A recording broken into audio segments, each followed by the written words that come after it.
So scenes are a fieldwork fortification that was used in the 18th century. They go all the way back even to ancient times, so it's not any new technology that's being developed in the 18th century in the siege of Boston. But these scenes, they are made of saplings, and they are placed in holders, which would be called chandeliers. And all of those were brought up here to Dorchester Heights on the night of March 4th, 1776.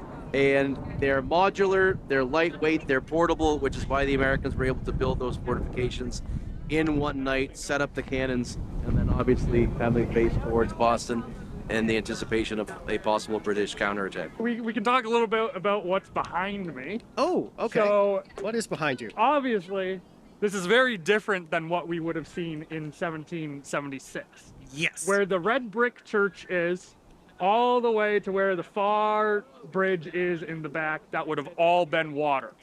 Mainland Boston would have expanded from about over this direction, all the way over to this direction over here. So the harbor would have basically completely encompassed us. And if you can imagine being back in 1776, where the water was, this would have absolutely been full of British ships of the line. Yeah.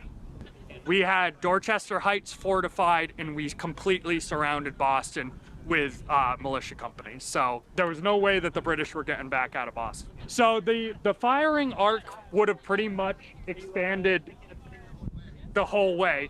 You would have basically had cannon emplacements kind of all around in kind of like a semi-moon configuration here on the Heights. What do you guys think the most popular tune is that the Americans would have played, or the provincials?